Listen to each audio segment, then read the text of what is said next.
Hello दोस्तों, कैसे हो आप सब। होप सो आप सभी अच्छे होंगे। आज के इस वीडियो में हम बोल्ट ब्लैंक रिडक्शन के बारे में जानेंगे। बोल्ट ब्लैंक रिडक्शन में बेसिकली होता क्या है। इसमें एल्डिहाइड, कीटोन एंड एस्टर जो है इनका रिडक्शन होता है एल्कोहल में। इसमें as a product alcohol form होता है। इसमें जो रिएजेंट यूज होता है वो होता है सोडियम इन इथेनॉल। यहाँ पे हम इथेनॉल की जगह एन ब्यूटेनॉल भी ले सकते हैं। And now we forward towards reaction. तो रिएक्शन में जो है वो यहाँ पे हमने कीटोन का रिडक्शन करवाया in the presence of sodium in ethanol, तो हमें 2 डिग्री एल्कोहल मिला। इन द सेम वे अगर हम एल्डिहाइड का रिडक्शन करवाएंगे तो हमें 1 डिग्री एल्कोहल मिलेगा, और जो एस्टर है वो रिडक्शन के बाद में 1 डिग्री एंड 2 डिग्री दोनों एल्कोहल देता है।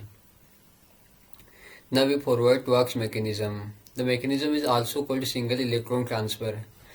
तो हम इसे डिटेल में देखते हैं। तो इसमें बेसिकली होता क्या है कि यहाँ पे ये जो हमने एक कीटोन लिया है और यहाँ पे कार्बन एंड ऑक्सीजन के बीच में डबल बॉन्ड है। तो यहाँ पे जो भी डबल बॉन्ड के जो इलेक्ट्रॉन होंगे वो कार्बन एंड ऑक्सीजन दोनों में इक्वली डिस्ट्रीब्यूट होंगे। इस बॉन्ड के इलेक्ट्रॉन ऑक्सीजन ने ले लिया एक इलेक्ट्रॉन, एंड एक इलेक्ट्रॉन यहाँ पे कार्बन ने ले लिया। हमने यहाँ पे हाफ एरो यूज किया, ना कि कंप्लीट एरो, बिकॉज यहाँ पे बॉन्ड के इलेक्ट्रॉन किसी एक एटम ने नहीं लिए, दोनों एटम के बीच में इक्वली डिस्ट्रीब्यूट हुए। अगर कोई एक एटम लेता तो हम उसे कंप्लीट एरो से डिनोट करते हैं। तो यहाँ पे एक इलेक्ट्रॉन ऑक्सीजन ने लिया तो ऑक्सीजन पे एक इलेक्ट्रॉन आ गया, एंड एक इलेक्ट्रॉन कार्बन ने लिया तो कार्बन पे एक इलेक्ट्रॉन आ गया। अब हम as a reagent sodium in ethanol लेते हैं। तो यहाँ पे ये जो सोडियम है बेसिकली इसका इलेक्ट्रॉनिक कॉन्फ़िगरेशन होता है 1s2, 2s2, 2p6 and 3s1।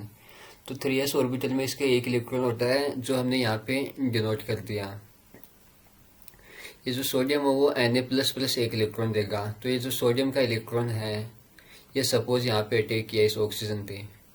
तो अगर ये इस ऑक्सीजन पे अटैक करेगा तो यहाँ पे ऑक्सीजन के पास 2 इलेक्ट्रॉन हो जाएंगे। तो 2 इलेक्ट्रॉन हो जाएंगे तो यहाँ पे ऑक्सीजन पे नेगेटिव चार्ज हो जाएगा। ठीक है, यहाँ पे ये भी पॉसिबिलिटी है कि ये इस इलेक्ट्रॉन ने ऑक्सीजन पे क्यों अटैक किया, लाइक ये कार्बन पे भी कर सकता है। तो यहाँ पे अगर ये इलेक्ट्रॉन अगर कार्बन पे अटैक करेगा,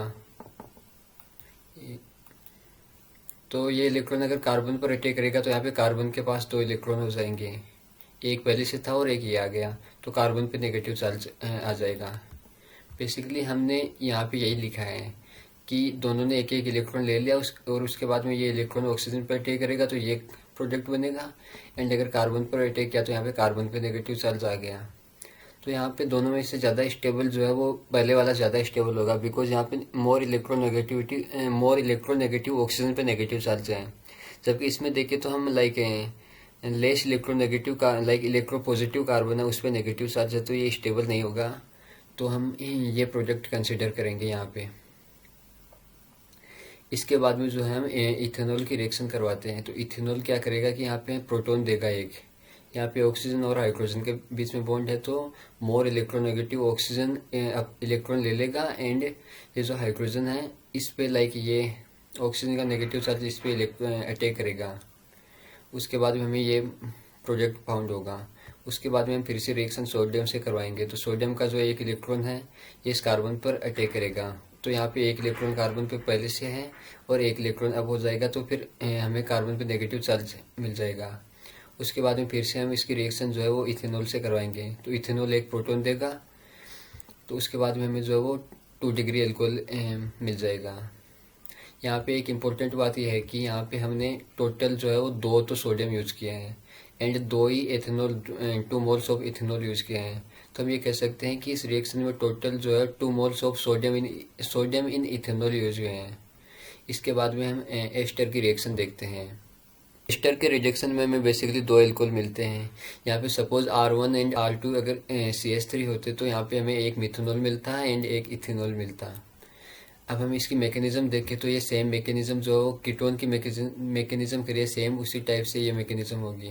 इसमें हम सबसे पहले सोडियम मेटल से रिएक्शन करवाएंगे, तो फिर ऑक्सीजन पे नेगेटिव चार्ज आ जाएगा, इस कार्बन पे पॉजिटिव चार्ज आ जाएगा। फिर इथेनॉल से करवाएंगे तो इथेनॉल जो है वो प्रोटॉन देगा, तो यहाँ पे ऑक्सीजन के साथ एक हाइड्रोजन आ गया और उस कार्बन पे एक इलेक्ट्रॉन पहले से है वो रहेगा। इसके बाद हम फिर से सोडियम से रिएक्शन करवाएंगे तो इस कार्बन के पास 2 इलेक्ट्रॉन हो जाएंगे और इसके पास नेगेटिव चार्ज आ जाएगा। उसके बाद में हम इथेनॉल से रिएक्शन करवाएंगे तो यहाँ पे बेसिकली क्या होगा कि ये जो R2 ऑक्सीजन है ये अलग होगा, एंड ये यहाँ पे हाइड्रोजन है ये अलग होगा, तो ये दोनों अलग होके बना लेंगे R2OH, लाइक एक एल्कोहल बना लेंगे।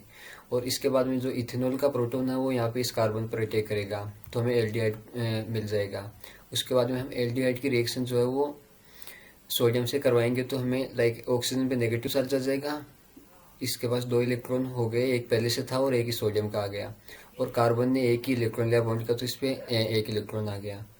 उसके बाद में हम फिर से इसकी रिएक्शन अगर इथेनॉल से करवाएंगे तो हमारे पास यहाँ पे OH हो गया और यहाँ पे कार्बन पर एक इलेक्ट्रॉन है।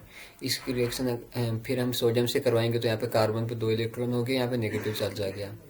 इसकी रिएक्शन फिर हम इथेनॉल से करवाएंगे तो इथेनॉल एक प्रोटॉन देगा और हमें फाइनली इथेनॉल मिल जाएगा।